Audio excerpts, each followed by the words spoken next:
نحمد نصلی علی رسول الکریم اما بعد فاعوذ باللہ من الشیطان الرجیم بسم اللہ الرحمن الرحیم۔ ہم رسول اللہ صلی اللہ علیہ وسلم کی سیرت کے بارے میں کتاب پڑھ رہے ہیں۔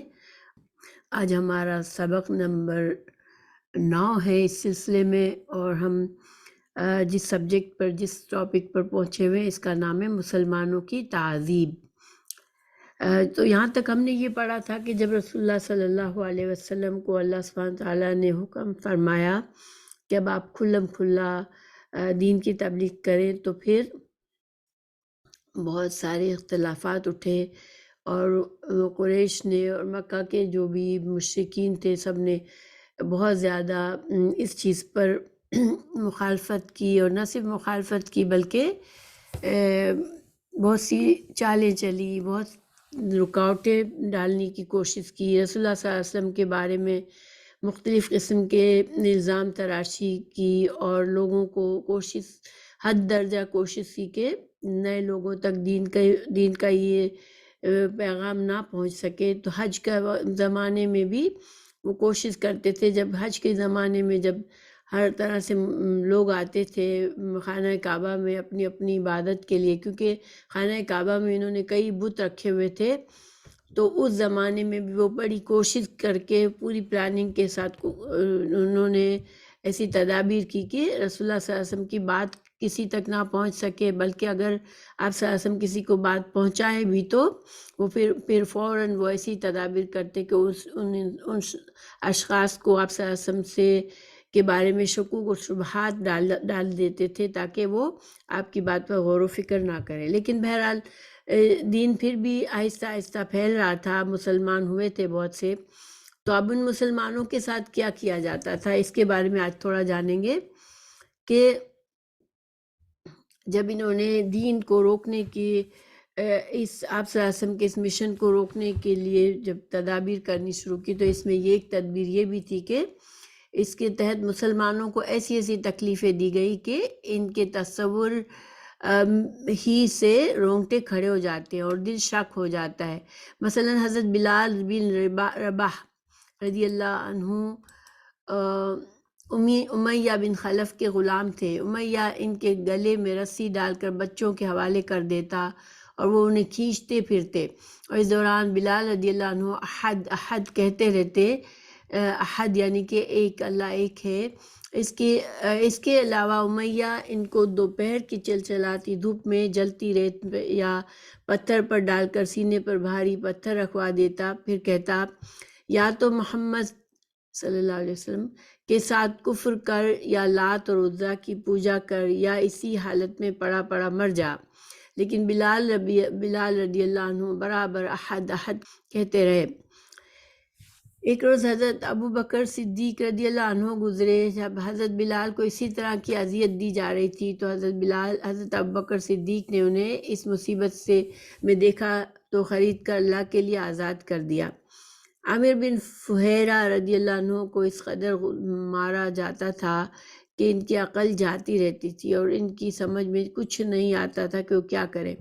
دیکھیں، حضرت ابوبکر صدیق نے اس زمانے میں، جیسے کہ ہم جانتے ہیں کہ وہ فوراً ایمان لائے تھے، آپ صلی اللہ علیہ وسلم کے بہت قریبی دوست تھے، تو وہ اپنا مال خرچ کر کے ایسے غلاموں کو جو کہ مسلمان ہو جاتے تھے، اور ان کے مسلمان ہونے پر وہ ان کے آقاؤں کی طرف سے ظلم و ستم کا شکار بنتے تھے، تو پھر حضرت ابوبکر صدیق جو ہے وہ کوشش کر کے ان غلاموں کو خرید کر آزاد کر دیا کرتے تھے۔ تو حضرت بلال رضی اللہ عنہ بھی انہی میں سے ایک تھے۔ حضرت عامر بن فہیرہ رضی اللہ عنہ کو اس قدر مارا جاتا کہ ان کی عقل جاتی رہتی اور ان کی سمجھ میں کچھ نہ آتا کہ وہ کیا کہہ رہے ہیں۔ اسی طرح ابو فقیہ رضی اللہ عنہ، جن کا نام افلا تھا اور قبیلہ ازد کے رہنے والے اور قبیلہ بنو عبد الدار کے غلام تھے، ان کے پاؤں میں لوہے کی بیڑیاں پہنا کر دوپہر کی چلچلاتی دھوپ میں لایا جاتا، اور کپڑے اتار کر تپتی ریت یا پتھر پر لٹا دیا جاتا، اور اوپر اتنا بھاری پتھر رکھ دیا جاتا کہ وہ ہل بھی نہ سکیں، اور اتنی دیر تک اسی اذیت میں رکھا جاتا کہ ان کی عقل کھو جاتی۔ تو انہیں مسلسل اسی طرح اذیتیں دی جاتی رہیں، یہاں تک کہ دوسری ہجرت حبشہ میں وہ بھی ہجرت کر گئے۔ جیسے ظاہر بات ہے کہ وہ قبائلی سسٹم تھا، تو خاص طور سے وہ لوگ جن کے بڑے قبیلے نہیں تھے یا جن کا تعلق جو تھا وہ غلام اور غریب طبقے سے تھا، جس کا زیادہ کوئی پوچھنے والا نہیں ہوتا تھا، تو ان کے اوپر بہت ہی زیادہ شدید قسم کے ظلم مظالم ڈھائے جاتے تھے۔ ویسے تو کچھ بڑے قبیلے اور بڑی خاندان والوں کے اپنے خاندان میں ہی ان کے ساتھ بہت زیادتیاں ہوئی، جو کہ ہم پڑھیں گے انشاءاللہ۔ اور دیکھیں یہ سب کچھ کیوں ہو رہا تھا؟ صرف اس لیے کہ وہ لوگ ایک اللہ کی وحدانیت پر ایمان لانا چاہتے تھے۔ وہ رسول اللہ صلی اللہ علیہ وسلم کی رسالت کی شہادت دی تھی انہوں نے، تو اس وجہ سے، صرف اس وجہ سے ان کے اوپر اتنے مظالم ڈھائے جاتے تھے۔ اور اس کی اگر ہم سوچیں تو کیا وجہ ہو سکتی ہے؟ کیوں کسی دوسرے انسان کے ایمان لانے سے ان کو کیوں اتنی مشکل ہوتی تھی؟ کیونکہ وہ کسی طرح نہیں چاہتے تھے کہ آپ صلی اللہ علیہ وسلم کا جو دین ہے وہ زیادہ پھیلے اور یہ اسلام زیادہ لوگوں تک پہنچے، کیونکہ ان کا تمام معیشت، ان کی جو امیری تھی، ان کی جو سرداری تھی، وہ ساری کی ساری بت پرستی کی وجہ سے جڑی ہوئی تھی۔ ان کے ساری دنیا کے فائدے اسی بت پرستی کے جو ایک بازار جو لگا ہوا تھا اسی میں تھے۔ تو پھر اور جو قریش کی جو بڑائی تھی ہر جگہ، جس کی وجہ سے وہ بڑے سکون سے سفر کیا کرتے تھے، ان کے قافلوں کو کوئی نہیں لوٹتا تھا، وہ تجارتی سفر کرتے تھے۔ تو یہ ساری وجوہات کیا تھی کہ خانہ کعبہ میں بے شمار بت رکھے تھے اور لوگ ان بتوں کی پوجا کے لیے آتے، تو یہ خانہ کعبہ کے متولی ہونے کے لحاظ سے ایک طرح سے میزبان بنتے تھے، تو ان کی اتنی زیادہ عزت تھی ہر جگہ پر، وہ اپنا، اور اسی سے ظاہر ان کے دنیاوی فائدے تھے، تو اس وجہ سے وہ کسی طرح سے بھی اپنے فائدوں کو ختم نہیں کرنا چاہ رہے تھے، اور ان کی جو برتری تھی، جو بڑے بنے ہوئے تھے یہ، تو اپنی برتری کو چھوڑنا نہیں چاہتے تھے۔ بہرحال 2 بار مسلمان ہجرت کر کے حبشہ گئے تھے، 2 گروپ، ٹھیک ہے۔ جب آپ صلی اللہ علیہ وسلم کی مکی زندگی، جب 13 سال آپ صلی اللہ علیہ وسلم مکہ میں رہے تھے، تو اس دوران 2 بار ہجرت حبشہ ہوئی تھی، اور بہت سے لوگ جو مظالم برداشت نہیں کر پا رہے تھے وہ حبشہ میں گئے تھے۔ اس کی تفصیل انشاءاللہ آگے آئے گی۔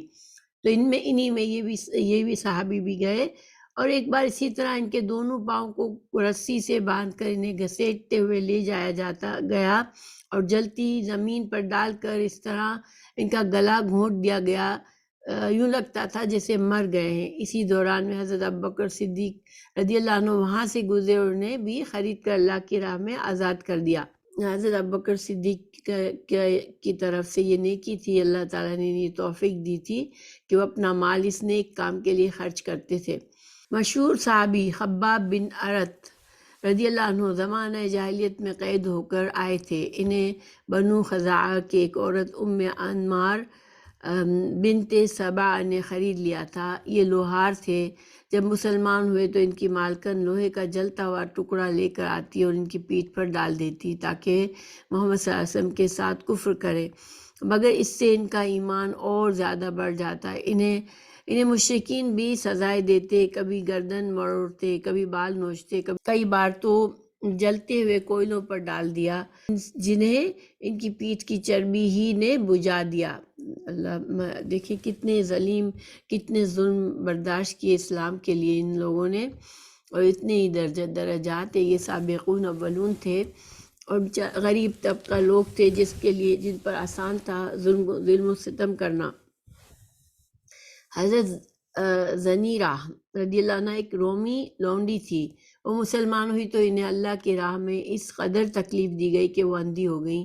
اس پر ان سے کہا گیا تمہیں لات اور عزیٰ کی مار پڑ گئی ہے۔ انہوں نے کہا نہیں واللہ، انہوں نے میرا کچھ نہیں بگاڑا، یہ تو اللہ کی طرف سے ہے، اگر وہ چاہے تو اسے دور کر سکتا ہے۔ دوسرے دن صبح اٹھی تو واقعی اللہ نے ان کی بصارت بحال کر دی تھی۔ اس پر مشرکین کہنے لگے یہ تو محمد صلی اللہ علیہ وسلم کا ایک جادو ہے۔ ام عبیس رضی اللہ عنہ بنو زہرہ کی ایک لونڈی تھیں۔ ان کا مالک اسود بن عبد یغوث انہیں ستایا کرتا تھا۔ یہ رسول اللہ صلی اللہ علیہ وسلم کا بڑا کٹر دشمن تھا اور آپ کا مذاق اڑایا کرتا تھا۔ بنو عدی کے عمر بن معمل کی ایک لونڈی مسلمان ہوئی تو انہیں عمر بن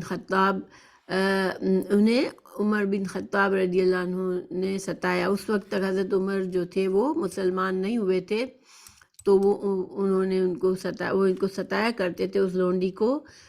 حضرت ابوبکر صدیق رضی اللہ عنہ نے حضرت بلال، عامر بن فہیرہ، ابو فقیہہ رضی اللہ عنہ کی طرح ان سب کی لونڈیوں کو بھی خرید کر آزاد کر دیا، اور اس پر ان کے والد ابو قحافہ نے بطور عتاب کہا، کیونکہ ابو قحافہ جو تھے وہ فوراً مسلمان نہیں ہوئے تھے، وہ بہت دیر سے، یعنی جب مکہ فتح ہوا اس دن مسلمان ہوئے تھے، تو انہوں نے بطور عتاب کہا کہ میں دیکھتا ہوں تم کمزور گردنیں آزاد کرا رہے ہو، اگر طاقتور مردوں کو آزاد کراتے تو تمہارا بچاؤ بھی کر سکتے تھے۔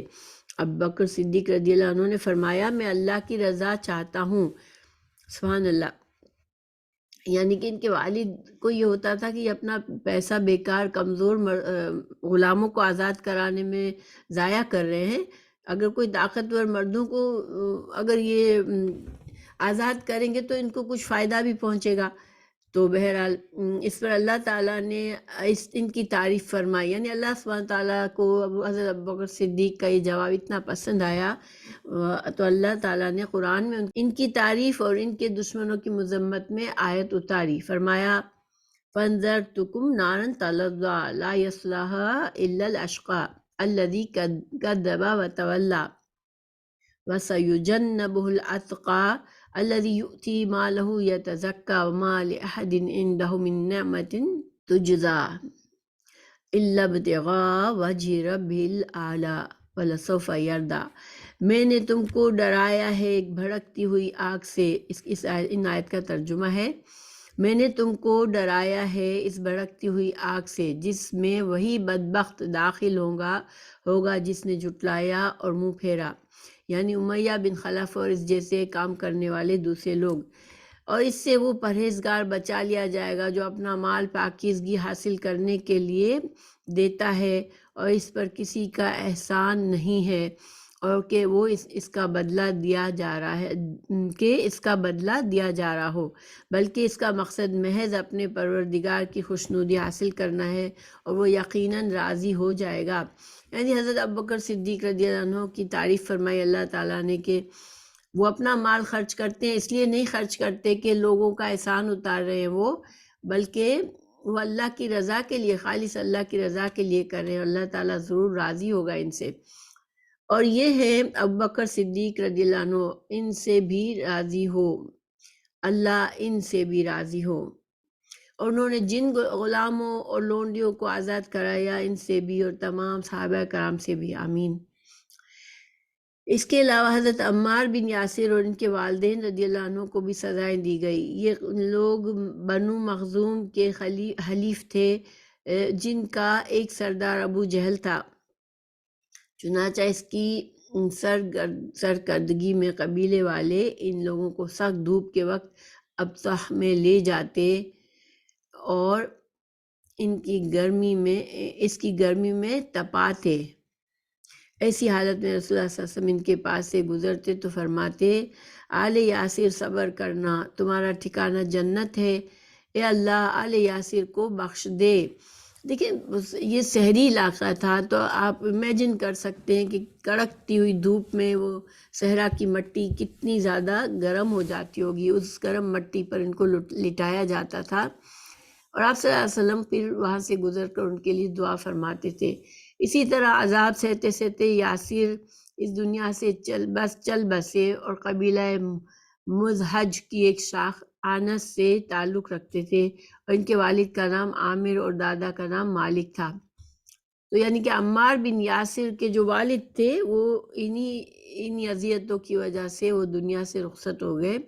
حضرت عمار رضی اللہ عنہ کی والدہ کا نام سمیہ بنت خیاط تھا رضی اللہ عنہ، وہ ابو حذیفہ مخزومی کی لونڈی تھی، بہت بوڑھی اور کمزور ہو چکی تھی۔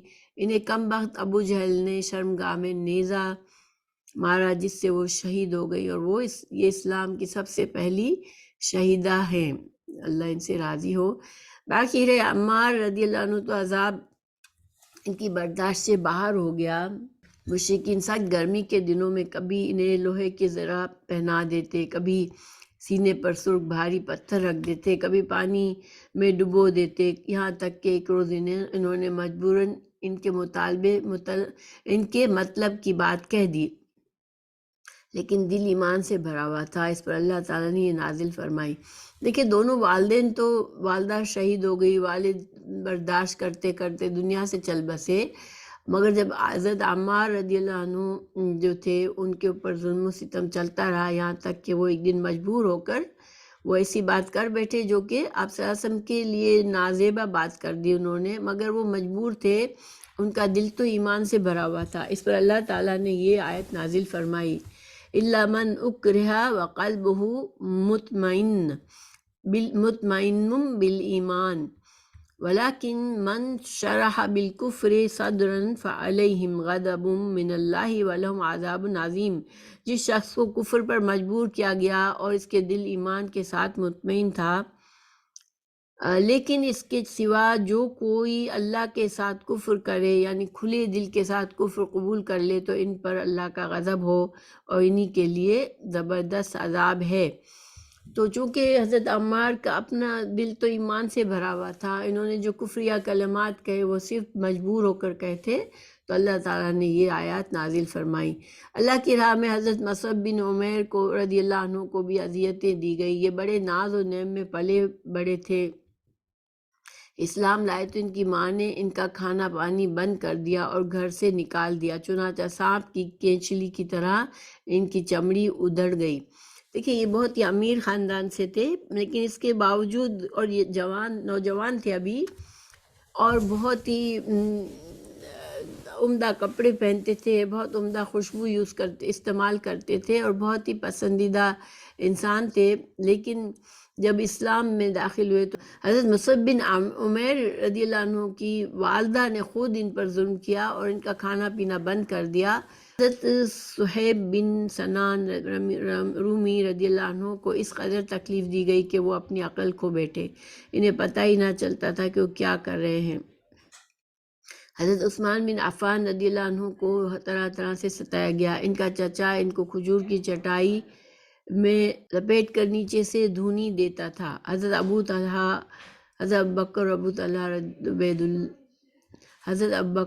اور طلحہ بن عبید اللہ رضی اللہ عنہ کو بھی ستایا گیا۔ نوفل بن خویلد نے، اور کہا جاتا ہے طلحہ بن عبید اللہ کے بھائی عثمان بن عبید اللہ نے دونوں کو پکڑ کر ایک ہی رسی میں باندھ دیا تاکہ نماز پڑھنے اور دین پر عمل پیرا ہونے سے باز رہیں، مگر ان دونوں حضرات نے اس کی بات نہ مانی۔ پھر اس نے حیرت سے دیکھا کہ دونوں کھلے ہوئے ہیں اور نماز پڑھ رہے ہیں، چونکہ دونوں ایک رسی میں باندھے گئے تھے، اس لیے انہیں قرین کہا جاتا ہے۔ قرین کے معنی ایک ساتھ ملائے گئے۔ اور حضرت عثمان رضی اللہ عنہ بھی اچھی فیملی سے تھے، لیکن یعنی کہ خود جب کوئی کسی بڑی جیسے امیر فیملی کے لوگ مسلمان ہوتے تو پھر ان کے اوپر ان کی فیملی والے ظلم و ستم کیا کرتے تھے۔